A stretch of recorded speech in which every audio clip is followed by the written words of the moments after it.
Hello दोस्तों, good morning. स्वागत है एक बार फिर से आप सभी का एनजेटी एजुकेशन में। साथियों, आज है 19 सितंबर और आज की वीडियो में हम लोग बात करेंगे 19 सितंबर 2025 के most important daily current affair के क्वेश्चंस के बारे में।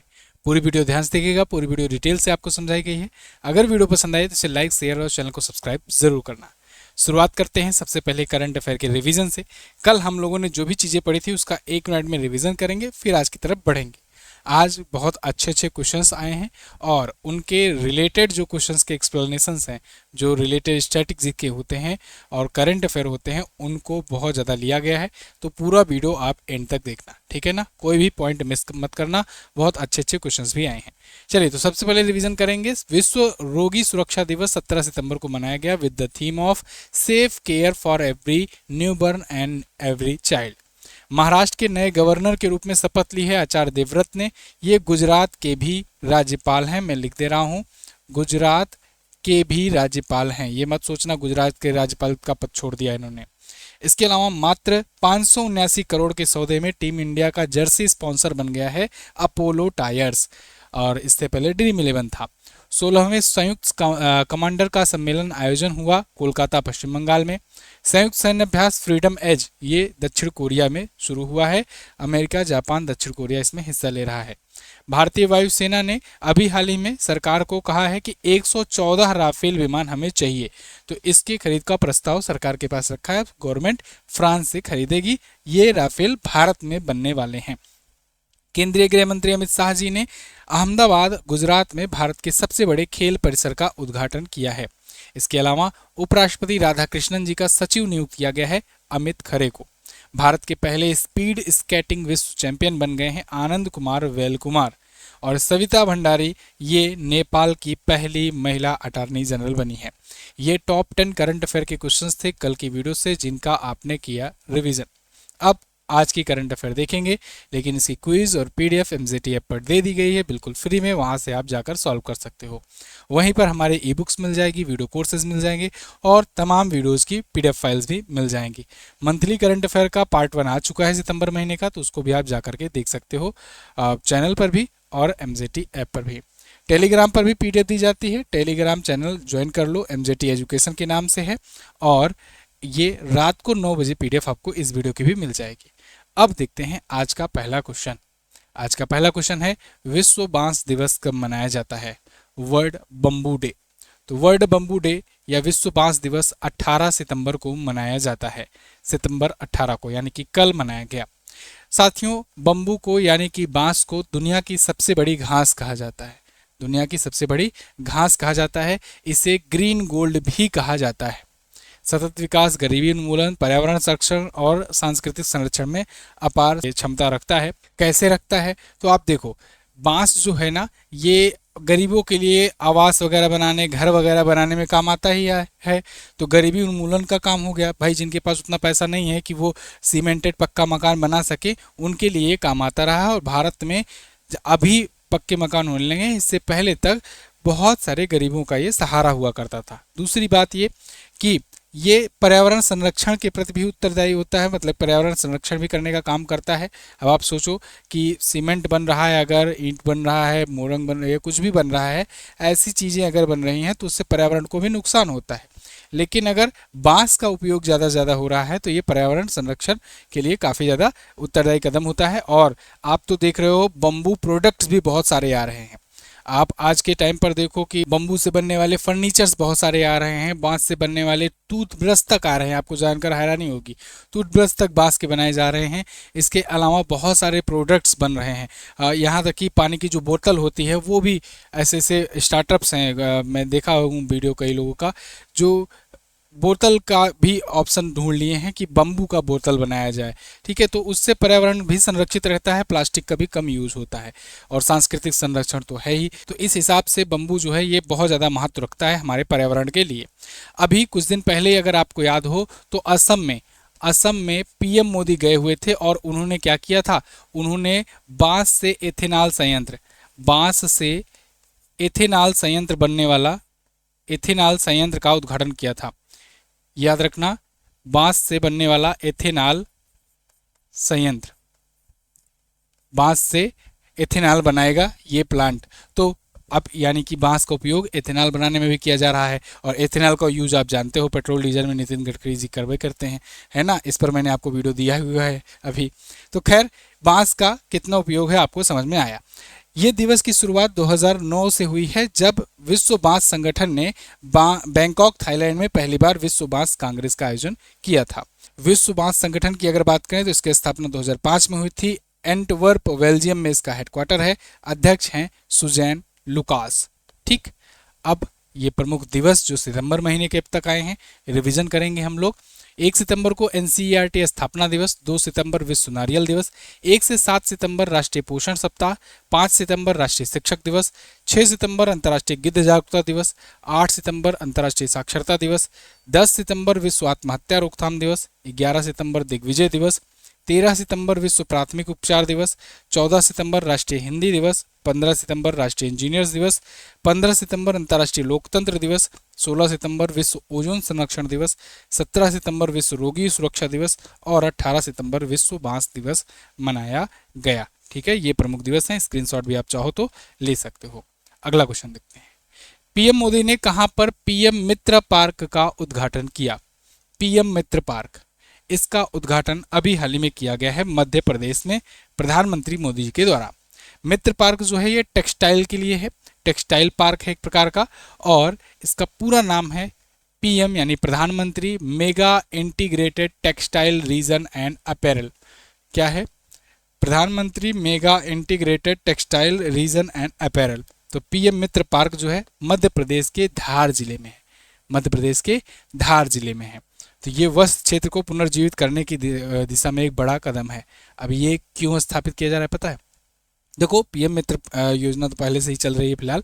देखो, अभी क्या हुआ ना, जब यूएसए ने 50% टैरिफ लगाया तो सबसे ज़्यादा जो झटका लगा है इंडिया में वो लगा टेक्सटाइल मार्केट पर।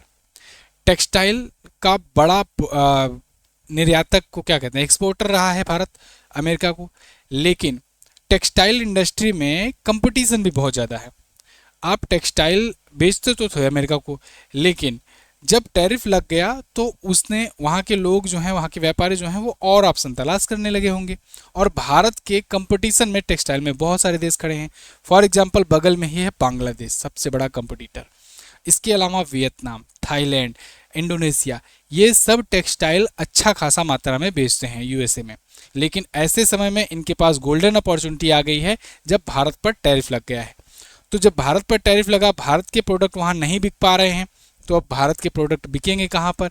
तो ऐसे में यहाँ पर अब टेक्सटाइल को भारत के अंदर ही खूब ज़्यादा प्रमोट करने पर लगी है अब गवर्नमेंट, कि नहीं तो जो एक्सपोर्टर्स थे उनका सामान कहाँ बिकेगा। अन्य देशों में तलाश तो किया ही जा रहा है, साथ ही साथ इंडिया में भी बढ़ावा दिया जा रहा है। लेकिन ऐसे में जो 7 इंटीग्रेटेड टेक्सटाइल पार्क स्थापित किए जा रहे हैं, तो वो पार्क से जो उत्पादन होगा वो बिकेगा कहाँ पर? तो इसका प्रमोशन भी ज़रूरी है, और अन्य देशों पर जो ऑप्शन तलाश रहे हैं वहाँ पर इसका प्रमोशन भी ज़्यादा ज़रूरी है। टेक्सटाइल पार्क क्या होता है कि उसमें पूरा कपड़ा बनने का जो भी प्रोसेस होता है, शुरुआत से लेकर धागे से लेकर अंत तक, पूरा फाइनल आपका सूट तैयार करने तक, सारा प्रोसेस एक ही बिल्डिंग, एक ही कैंपस के अंदर हो जाता है। अब मध्य प्रदेश आया है, मध्य प्रदेश के बारे में जान लेते हैं। मध्य प्रदेश अगर आप मैप में देखोगे तो यहाँ पर है, बिल्कुल मध्य में है मध्य प्रदेश। भोपाल राजधानी है। Doctor Mohan Yadav BJP party से यहाँ के सीएम हैं। मंगू भाई छगन भाई पटेल यहाँ के करंट टाइम पर गवर्नर हैं। भोजताल, साकेत सागर, 2 प्रमुख झीलें हैं यहाँ पर। माधव नेशनल पार्क, वन विहार नेशनल पार्क, पन्ना, पेंच, कान्हा किसली, संजय, ये प्रमुख नेशनल पार्क हैं। दर्रे में असीरगढ़ दर्रा यहाँ पर, मटकी, कर्मा, तितली नाच, तानसेन नृत्य महोत्सव, ये सभी यहाँ पर होते हैं प्रमुख रूप से। अच्छा, सबसे ज़्यादा नेशनल पार्क भी यहाँ पर हैं। सबसे ज़्यादा कितने? 12 नेशनल पार्क हैं। सबसे ज़्यादा टाइगर रिजर्व यहाँ पर हैं, 9 टाइगर रिजर्व हैं। यहाँ पर नेशनल पार्क है 12, टाइगर रिजर्व हैं 9, ये बात याद रखना। सबसे ज़्यादा टाइगर यहीं पर पाए जाते हैं, सबसे ज़्यादा चीते भी यहीं पर पाए जाते हैं। चीता को कहाँ पर रखा गया है? कुनो नेशनल पार्क में। कुनो नेशनल पार्क में सर्वाधिक चीते हैं, ठीक है ना, और सबसे पहले यहीं पर लाए गए थे।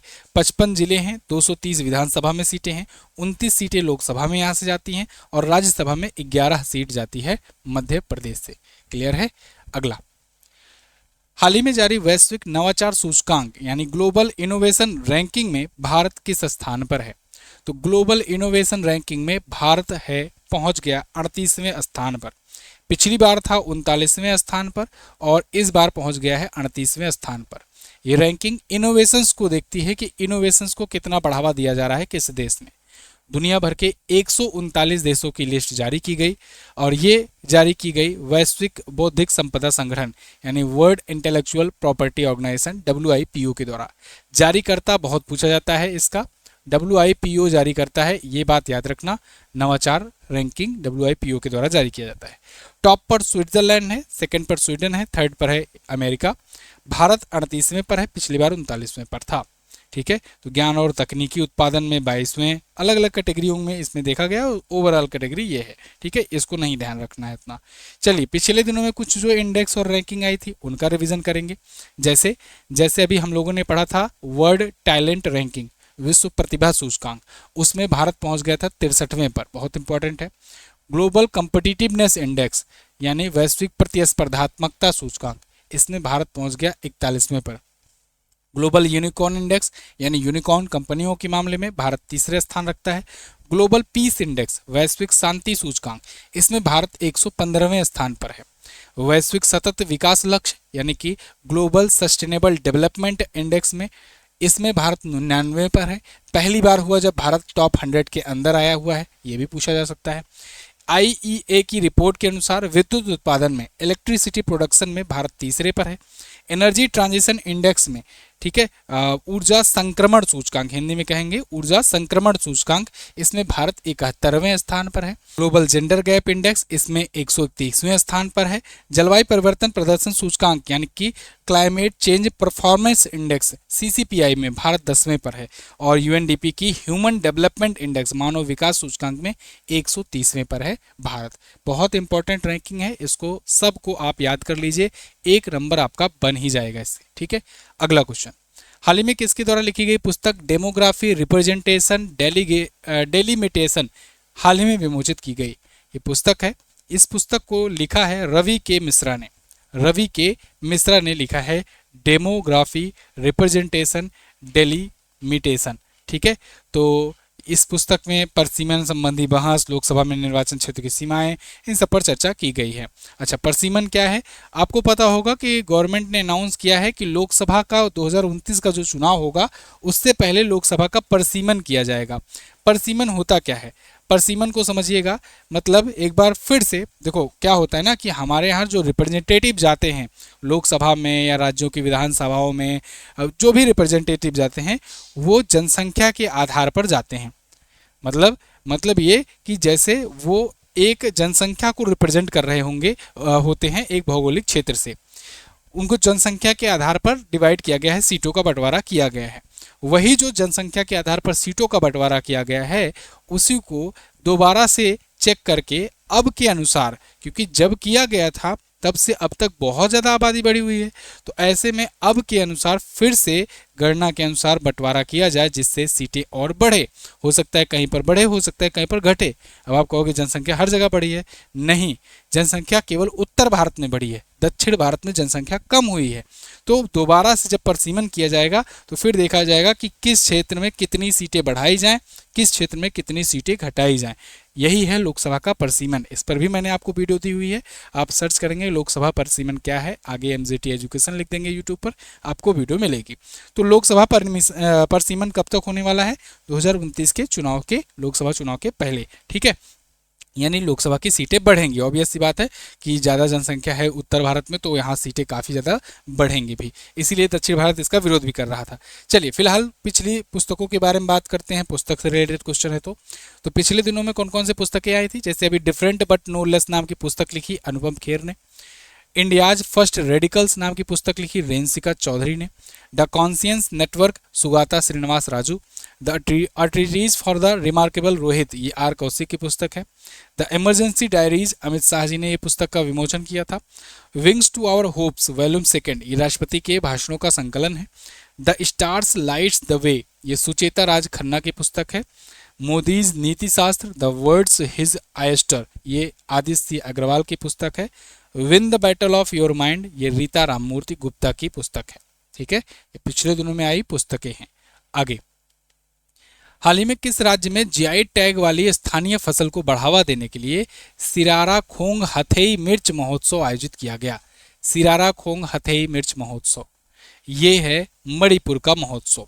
इसके तहत हथेई मिर्च को बढ़ावा दिया जाएगा, इसको प्रमोट किया जा रहा है एक प्रकार से। हथेई मिर्च को जीआई टैग मिल चुका है, ये मणिपुर का उत्पाद है। आप जानते हो जीआई टैग उन प्रोडक्ट को मिलता है जिस प्रोडक्ट की वजह से वो पूरा का पूरा भौगोलिक एरिया भी फेमस हो जाता है, मतलब उसको स्पेशलाइज्ड रूप से देखा जाता है कि जैसे यहाँ का ये चीज़ फेमस है, तो वो क्षेत्र जाने लगता है उस प्रोडक्ट की वजह से। उस प्रोडक्ट को सरकार चाहती है और प्रमोट करें, ग्लोबलाइज करें, ग्लोबल मार्केट में ले जाएं, उसको और पहचान दिलाएं, इसलिए जीआई टैग दिया जाता है। जीआई टैग देने के लिए जियोग्राफिकल इंडिकेशन टैग के लिए एक बिल आया था 1999 में। वो बिल 2003 में जाकर एक्ट बना। लिखते रहो भाई, लिखते रहो, लिखते रहो ना, बहुत सारे फैक्ट मिस कर जाओगे, बार बार बताना पड़ता है। ये सब चीज़ें रेगुलर रहोगे तो याद हो जाएगा सब। 1999 में आया था बिल, 2003 में एक्ट बना। पहला प्रोडक्ट 2004 में दार्जिलिंग की चाय रजिस्टर हुई first GI tag of India के रूप में, दार्जिलिंग की चाय। ठीक है, 10 साल के लिए वैलिडिटी होती है। अब कुछ लोग का ये भी क्वेश्चन रहता है कि 10 साल बाद क्या प्रोडक्ट हट जाता है लिस्ट से? बिल्कुल हट जाता है, लेकिन फिर से भी ऐड हो जाता है। रिन्यूअल की व्यवस्था भी होती है, रिन्यूअल भी कराया जाता है उस प्रोडक्ट को। अगर देखा जाएगा 10 साल बाद कि फिर से वैसे ही मात्रा में प्रोडक्शन हो रहा है, कहीं ऐसा तो नहीं है कि हम जीआई टैग दे दिए थे और ये फेमस तो था तब, लेकिन बाद में धीरे धीरे उसका उस पर रुझान लोगों का कम हो गया, उसके किसानों का धीरे धीरे उसकी ख्याति घटती गई, उसका प्रोडक्शन बंद हो गया और अब वो प्रोडक्ट कहीं नामो निशान ही नहीं है, लेकिन जीआई टैग में पड़ा हुआ है। इसलिए सरकार 10-10 साल का मौका देती है, 10 साल बाद फिर से रिव्यू करती है। अगर 10 साल बाद भी वो चीज़ें वहाँ की फेमस हैं, जैसे बनारसी साड़ी है तो बनारसी साड़ी फेमस है, तो बनारसी पान फेमस है, तो वो पान कब से फेमस है ना, तो ये देखा जाता है। उसके बाद फिर रिन्यू करा सकते हैं, ये व्यवस्था होती है। खैर, आ जाते हैं हम लोग मणिपुर के हथेई मिर्च पर। तो हथेई मिर्च जो है वहाँ की अनोखी सुगंध, स्वाद और चमकदार लाल रंग के लिए प्रसिद्ध है। मणिपुर के और भी प्रोडक्ट को मिले हैं जीआई टैग, जैसे जैसे सफ़ी लानफी, वांगखे फी, मोइरांग फी। इसके अलावा कचाई नींबू या कचाई लेमन कह सकते हो, कचाई लेमन त्यौहार भी मनाया जाता है। चक्र हाओ, तोमलेंग संतरा और हथेई मिर्च, ये प्रोडक्ट है मणिपुर के जिनको जीआई टैग मिला हुआ है। ये डेटा कहीं नहीं मिलेगा आपको आसानी से। ये सब चीज़ें जो एक्स्ट्रा ऐड की जाती हैं, आप लोग के लिए लाई जाती हैं, इसको नोट डाउन कर लिया करो। पीडीएफ शाम को जब टेलीग्राम पर दी जाती है, इसको डाउनलोड करके रखो, एक फ़ोल्डर बना लो मोबाइल में। अगर फोल्डर नहीं है तो कोई दिक्कत नहीं है, एमजेटी ऐप इंस्टॉल करके रखो। एमजेटी ऐप पर सब कुछ सिस्टमेटिक ढंग से आपको मिलेगा ही मिलेगा। आप पिछले 5 साल के पीडीएफ भी डाउनलोड कर सकते हो, तो आप वहाँ पर से रोज़ जा कर के पढ़ लिया करो, एक बार रीडिंग लगा लिया करो, ठीक है। और एग्ज़ाम टाइम में अगर आपके पास वीडियो देखने का समय नहीं है तो एग्ज़ाम टाइम पे एटलीस्ट डेली करंट अफेयर का जाकर आप पीडीएफ सब रीडिंग लगा लिया करो ऐप से, जब आपका एग्ज़ाम है तो, ठीक है। पिछले 6 महीने का तो अगर आप डेली करंट अफेयर का सारी पीडीएफ पढ़ डालोगे इतना ना, एक भी सिंगल क्वेश्चन आपका छूटेगा नहीं, ठीक है। और करंट अफेयर का वेटेज बढ़ता जा रहा है, कोई भी एग्जाम हो, इसलिए बहुत ही ध्यान से आपको इसको पढ़ना होगा। मेले और महोत्सव में बात करें तो सिरारा खोंग हथेई मिर्च महोत्सव मणिपुर में, बथुकम्मा महोत्सव तेलंगाना में, महागौरव पर्व मेला काठमांडू में, नुआखाई महोत्सव ओडिशा में, गवरी महोत्सव राजस्थान में, आषाढ़ी तिरुवई थिरु उत्सव तमिलनाडु में, एस्ट्रो टूरिज्म फेस्टिवल ये लेह लद्दाख में हुआ, बोनालू उत्सव तेलंगाना में और अम्बुबाची मेला कामाख्या मंदिर असम में, नजाटाडी महोत्सव केरल में आयोजित किया गया। अगला, हाल ही में दलीप ट्रॉफी 2025 का खिताब किसने जीता? तो दलीप ट्रॉफी या दिलीप ट्रॉफी भी इसे कह देते हैं पढ़ने के लिए। तो दलीप ट्रॉफी या दिलीप ट्रॉफी ये घरेलू क्रिकेट टूर्नामेंट होता है भारत के अंदर का। इसका विजेता इस बार का बना है सेंट्रल जोन। सेंट्रल जोन ने साउथ जोन को हराया है और जीत लिया है ये क्रिकेट टूर्नामेंट। ध्यान रखना, ये क्रिकेट का घरेलू टूर्नामेंट होता है, घरेलू टूर्नामेंट होता है, ठीक है ना, दलीप ट्रॉफी। अब इसको तो इन्होंने जीता है। अच्छा, इसके कैप्टन कौन थे पता है? सेंट्रल जोन के, सेंट्रल जोन के कैप्टन थे रजत पाटीदार। नाम कुछ याद आ रहा है? ये रजत पाटीदार वही हैं जो 18 साल का सूखा खत्म किए आरसीबी का। रॉयल चैलेंजर्स बेंगलुरु की टीम के कप्तान आईपीएल में थे ये, और उस टीम को भी इस बार पहली बार खिताब मिला आईपीएल का। आरसीबी भी आईपीएल जीती थी, याद है? इस बार बंदे में दम है, ठीक है ना। यानी कि आप समझो भविष्य के इंडिया टीम के भी ये कप्तान तो जरूर ही हो सकते हैं। यश राठौर जो है ये प्लेयर ऑफ द मैच रहे, 194 इन्होंने बनाए थे फाइनल में। तो साउथ जोन को 6 विकेट से हराकर 7वीं बार ये खिताब जीता है सेंट्रल जोन ने। लास्ट बार 11 साल पहले जीते थे 2014-15 में, और उसके बाद अब जीते हुए हैं। अब एक बहुत इंपॉर्टेंट पेज मैं आपको दिखाने जा रहा हूँ जो आपको नोट डाउन कर लेना है या स्क्रीनशॉट ले लेना है। इस साल पिछले 1 साल में जितने भी घरेलू क्रिकेट टूर्नामेंट हुए हैं उनका विजेता कौन कौन रहा है उसकी लिस्ट है ये, और उप विजेता कौन कौन है। जैसे रणजी ट्रॉफी इस बार विदर्भ ने जीता है केरल को हरा करके। विजय हजारे ट्रॉफी इसको कर्नाटक ने जीता है 5वीं बार, और विदर्भ को हराकर इन्होंने जीता था। सैयद मुश्ताक अली ट्रॉफी ये मुंबई ने जीता है मध्य प्रदेश को हरा करके। ईरानी कप 2024-25 मुंबई ने जीता है शेष भारत को हरा करके। और दिलीप ट्रॉफी सेंट्रल जोन ने जीता साउथ जोन को हरा करके। ठीक है, बहुत इंपॉर्टेंट पेज है ये। अगला, फाइड महिला या फिडे महिला ग्रैंड स्विस चैंपियनशिप 2 बार जीतने वाली पहली महिला कौन बनी? तो फिडे महिला ग्रैंड स्विस चैंपियनशिप 2 बार जीत चुकी हैं वैशाली रमेश बाबू। वैशाली रमेश बाबू कौन है पता है? आर प्रज्ञानंदा का नाम आप सुने हो, देखे होगे ना, कई बार इन्होंने तो हराया है उनको भी, मैग्नस कार्लसन को। उनकी ये बहन है, सगी बहन है। दोनों भाई बहन जो हैं ये बहुत अच्छे लेवल के ग्रैंड मास्टर हैं। तो खैर वैशाली रमेश बाबू ने अभी ये स्विस चैंपियनशिप जीत लिया हुआ है, और एक नहीं 2 बार जीता है। 2 बार जीतने वाली पहली महिला है। ये खिताब के साथ ये $40,000 का चेक भी इनको मिला। दिव्या देशमुख और कोनेरू हम्पी के बाद इस कैंडिडेट टूर्नामेंट के लिए क्वालिफाई करने वाली ये तीसरी भारतीय हैं महिला में। अनीस गिरी ने आखिरी दौर में जीएम ग्रैंड मास्टर हैस नीमान को हराकर पहला स्थान और 90,000 का शीर्ष पुरस्कार जीता। अनीस गिरी का भी नाम याद रखना। समरकंद उज्बेकिस्तान में इसका आयोजन किया गया था। एक और जरूरी बात देखो, अभी दिव्या देशमुख का नाम आया ना, इनसे याद रखना, ये बनी थी अभी वर्ल्ड चैंपियन बनी थी, है ना। अभी ये बनी थी अगस्त महीने में, शुरुआत में जुलाई लास्ट में अगस्त में हुआ था चैंपियनशिप। तो वर्ल्ड चैंपियन ये बनी थी, और पहली भारतीय महिला बनी थी ये वर्ल्ड चैंपियन बनने वाली। उनसे भी पहले डी गुकेश का नाम याद रखना, जो पुरुषों में बने थे। डी गुकेश ये पुरुषों में विश्व चैंपियन बने थे, और ये 18वें विश्व चैंपियन थे, लेकिन भारत के दूसरे विश्व चैंपियन थे। ठीक है, विश्वनाथन आनंद के बाद। अगला, किस मंत्रालय ने हाल ही में भारत की पहली राष्ट्रीय भूतापीय ऊर्जा नीति शुरू की? तो राष्ट्रीय भूतापीय ऊर्जा नीति इसको शुरू किया गया है किसके द्वारा? नव और नवीनीकरण ऊर्जा मंत्रालय के द्वारा, क्योंकि भूतापीय है भाई, है ना। तो ये नवीन और नवीनीकरण ऊर्जा मंत्रालय ने शुरू किया हुआ है। भारत की पहली है राष्ट्रीय भूतापीय ऊर्जा नीति। ये भारत की पहली नीति है जो विशेष रूप से पृथ्वी की आंतरिक ऊष्मा से प्राप्त जो ऊर्जा होगी, यानी जियोथर्मल एनर्जी होगी, जिसे भूतापीय ऊर्जा कहते हैं, इसके उपयोग को बढ़ावा देने के लिए बनाई जाएगी। ये सब जो है ना, ये अक्षय ऊर्जा के स्रोत हैं। इन पर अगर भारत काम कर लिया ना, तो इससे देखो कार्बन का भी एमिशन नहीं होता है। भूतापीय ऊर्जा हो गया, सौर ऊर्जा हो गया, पवन ऊर्जा हो गया, और हाइड्रो पावर प्रोजेक्ट्स हो गए, ये सब जो हैं ये बहुत ही स्वच्छ ऊर्जा और नवीनीकरण ऊर्जा को बढ़ावा देने के लिए भी काम आते हैं। नेट जीरो उत्सर्जन लक्ष्य जो है अपना, उसको प्राप्त करने में मदद करेंगे। नेट जीरो एमिशन हम लोग कब टारगेट रखे हैं?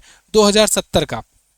भारत 2070 तक नेट जीरो एमिशन करने वाला देश बनेगा। ध्यान रखना, नेट जीरो का मतलब ये हुआ कि जितना हम लोग का एनर्जी का उत्पादन हो रहा होगा ना, तो उससे जो कार्बन का एमिशन हो रहा होगा, उतना ही हम लोग कुछ ऐसा चीज़ बनाएंगे जो कार्बन को ऑब्जर्व कर लेगा या फिर उतना कार्बन को बचाएगा। ठीक है, तो उसे कार्बन क्रेडिट भी मिलना कहते हैं। अच्छा, एक चीज़ और, हम लोग ये 2070 तक तो नेट जीरो एमिशन वाले बन जाएंगे, लेकिन 2047 तक आते आते हम लोगों ने टारगेट बनाया है कि ऊर्जा स्वतंत्र